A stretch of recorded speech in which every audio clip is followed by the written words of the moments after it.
일본 정부가 한국산 코로나19 진단검사 키트의 신뢰도에 의문을 갖고 있다는 현지 보도가 나왔습니다.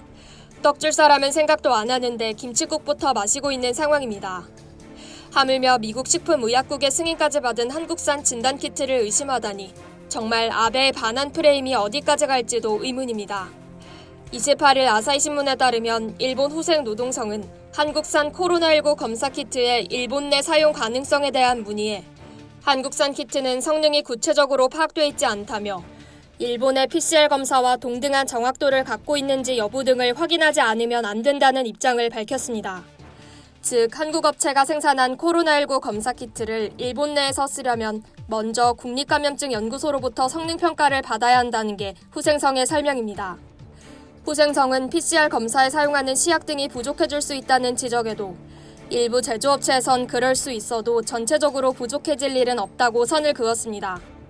아사히는 지난 26일 복수의 한국 정부 고위 관계자를 인용한 서울발 기사에서 한국 정부가 일본 측의 요청을 전제로 코로나19 검사키트 등을 지원하는 방안을 검토 중이라며 일본 측 생각을 듣기 위해 보건당국 간 전화 협의를 제안해둔 상태라고 보도했었습니다. 그러나 일본 정부 대변인 스가 요시히데 관방장관은 이튿날 정례 브리핑에 현재로선 한국 정부와 지원에 관한 구체적인 의견 교환을 한 사실은 없다며 사실상 해당 보도 내용을 부인했습니다. 이에 따라 코로나19 대응을 위한 양국 간 협력 가능성은 다시 수면 아래로 가라앉은 상황입니다. 이런 가운데 최근 일본에선 기침, 발열 등 코로나19 의심 증상 때문에 PCR 검사를 받은 사람들 중 양성 반응자 비율이 계속 높아지면서 PCR 검사 대상을 확대해야 한다는 지적이 나오고 있습니다. 아직 검사를 받지 않은 사람들 중에서도 상당수가 바이러스에 감염돼 있을 수 있다는 이유에서입니다. 실제 도쿄에선 이달 들어 2주간 코로나19 양성률이 50%를 넘은 적도 있습니다. 기침하는 사람 2명 중 1명이 코로나19 환자였단 얘기입니다.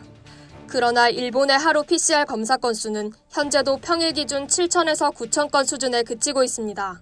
앞서 일본 후생성은 한국 보건당국이 전국적으로 도입 운용 중인 드라이브스루 방식 코로나19 선별 진료소에 대해서도 의사의 진찰을 동반하지 않는 경우가 많다며 그 신뢰도에 의문을 표시한 적이 있습니다.